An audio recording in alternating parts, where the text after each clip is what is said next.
창세기 16장 마지막 절을 보면 이 이스마엘이 태어났을 때 아브라함의 나이가 86세였다라고 말하고 있습니다. 그리고 이어서 곧바로 창세기 17장 1절에 아브라함이 99세 때에 하나님께서 아브라함에게 나타나시며 말씀하십니다. 즉, 이 말은 이제 13년이라는 시간이 흐르게 된 것입니다. 99세 때에 하나님께서 아브라함에게 말씀하신 내용은 너를 통하여 크게 번성하게 하시겠다는 약속의 말씀입니다. 이미 하나님께서 아브라함에게 언약의 말씀을 전해 주셨지만 또다시 이 말씀을 지금 전해주고 있는 것입니다. 75세에 하나님의 부르심을 따라 가나안 땅으로 이주한 지 벌써 24년이라는 시간이 흘렀습니다. 제법 시간이 흐르게 된 것이죠. 모든 가능성이 사라진 때에 하나님께서 이제 아브라함에게 말씀하신 것은 나는 전능한 하나님이라 라고 말씀하십니다. 여러분, 이 말씀이 무슨 의미입니까?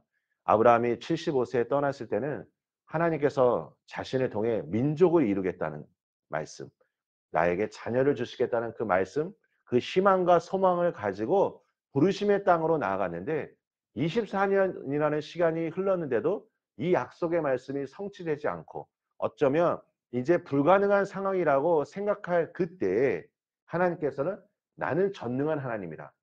이 말씀을 통해 말씀하시는 것은 약속의 말씀이 성취되기에 가장 좋은 때임을 하나님이 아시고 이제 아브라함에게 하나님의 그 놀라운 섭리를 보여주신 것입니다. 우리 사랑하는 성도 여러분, 오늘 이 말씀이 우리에게 주는 의미가 무엇입니까? 나의 경험과 지식으로 볼 때 불가능하고 생각한 때, 그리고 포기하고 싶은 그 순간에 하나님께서는 어쩌면 그 순간을 가장 아름다운 때로 계획하시고 하나님의 섭리를 보여주실 수 있다는 것을 우리가 믿음의 눈으로 바라보길 소망합니다. 이제 하나님께서 아브라함에게 높은 아버지라는 뜻의 아브라함 대신 민족들의 아버지라는 뜻으로 아브라함이라고 이름을 바꾸어 주십니다. 여러분, 이름은 참 중요한 의미를 지니고 있습니다. 저는 우리 교회 이름이 늘 말씀드리지만 너무나 좋습니다. 우리 성도님들 우리 교회 이름 잘 알고 계시죠? 네, 잘 알고 있을 거라 생각합니다. 단속교회입니다. 베드로가 주는 그리스도시요 살아계신 하나님의 아들입니다 라고 고백했을 때 예수님께서 말씀하십니다. 너는 베드로라. 내가 이 반석에 대해 교회를 세우리니 음부의 권세가 너를 이기지 못하리라. 이 사망의 권세, 음부의 권세가 우리를 충분히 이길 수 있음에도 불구하고 우리가 결코 넘어지지 않는 이유는 반석과도 같은 하나님의 진리의 말씀이 나를 붙들고 있기 때문입니다. 오늘 우리가 기도하면서 무엇을 붙잡아야 합니까? 바로 하나님의 이름 아니겠습니까? 전능하신 하나님, 목자 되시는 하나님, 치유의 하나님, 나를 살피시는 하나님, 그 하나님의 이름 안에 담긴 하나님의 뜻, 하나님의 놀라운 역사를 오늘 이 시간 우리가 붙들어야 우리 삶이 승리할 수 있는 것입니다. 또한 아울러서 우리는 동일하게 예수님을 믿는 자로서 그리스도인이라고 말합니다. 여러분, 그리스도에 속한 하나님의 자녀입니다. 우리가 당당한 마음을 가지고 오늘 이 세상을 살아갈 때 하나님, 내가 승리를 이룰 수 있는 것이 아니라 내 안에 지금도 살아계신 예수 그리스도로 말미암아 나를 통하여 하나님의 놀라운 능력을 나타내 주시옵소서라고 기도하시기를 축복합니다. 여러분, 진리의 말씀은 영원합니다. 이사야 25장 1절에 여호와여 주는 나의 하나님이시라. 내가 주를 높이고 주의 이름을 찬송하오리니 주는 기사를 옛적에 정하신 뜻대로 성실함과 진실하심으로 행하셨느니라. 하나님께서 옛적에 정하신 뜻대로 지금 이 순간까지 그리고 이 세상이 끝나는 그 순간까지도 하나님께서는 그 뜻을 가지고 진실함과 성실함으로 행하실 것입니다. 이스라엘이 언약을 무시할 때에도 언약은 파기되지 않았습니다. 다만 회개만 촉구되었을 뿐입니다. 사랑하는 성도 여러분, 하나님께서 오늘 나에게 주신 이 언약의 말씀을 꼭 붙드시기를 축복합니다. 그리고 오늘 본문을 보면 하나님은 아브라함의 자손에게 언약의 징표를 몸에 지닐 것을 명령하셨습니다. 바로 이것은 할례입니다. 모든 남자들은 태어난 지 8일 만에 할례를 받아야만 했습니다. 할례는 구약 시대에만 유효하고 신약 시대에는 더 이상 유효하지 않았습니다. 우리들이 예수님을 믿음으로 말미암아 이제 육체의 할례가 아니라 그리스도의 할례를 받은 것입니다. 예수님 안에서 성령의 인치심을 받아 성령께서 거하시는 성전이 되었으므로 육체의 할례가 아니라 마음의 할례를 받은 것입니다. 할례는 언약의 표징이고 할례를 행한 자는 하나님 앞에서 완전해야죠 하는 의무를 지니고 있습니다. 여러분, 이 말은 바로 거룩함, 구별함입니다. 우리 모두가 성도라는 이름에 합당하게 세상 사람들과 구별하여 거룩한 삶을 살아가야 할 것입니다. 저는 목회를 하면서 늘 제가 고민하고 있는 것이 무엇이냐면, 불신자들이 우리 교회에 왔을 때 과연 그들에게 우리 교회가 무엇을 줄 수 있을까입니다. 무엇을 줄 수 있을까?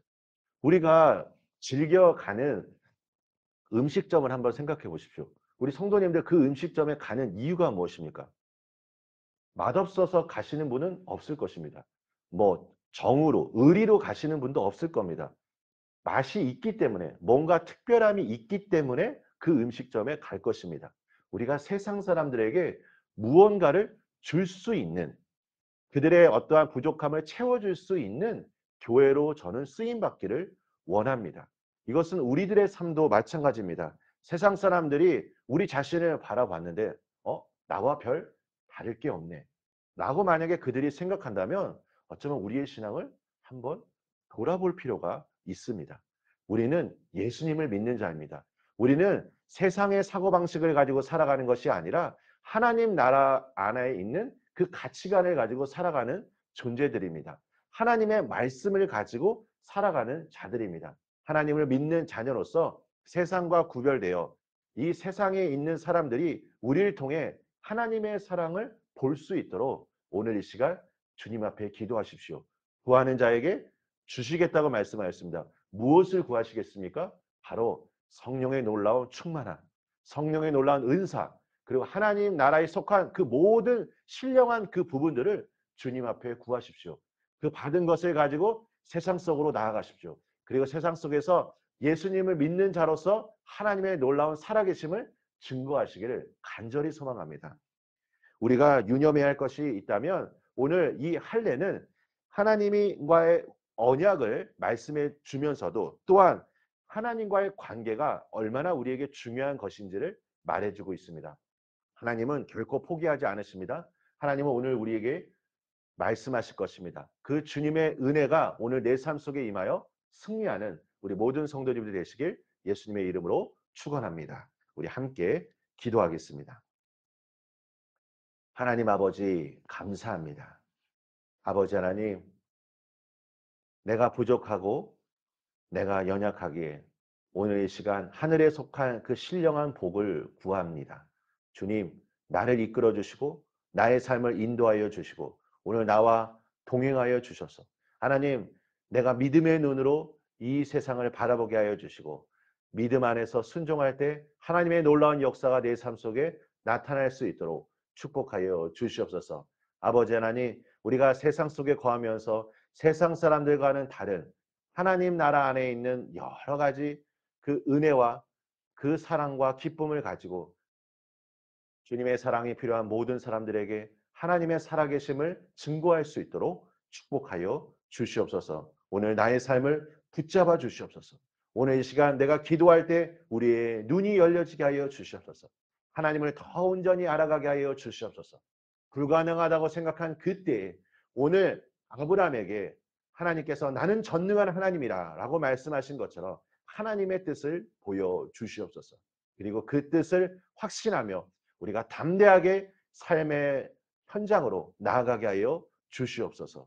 예수님의 이름으로 기도합니다. 아멘.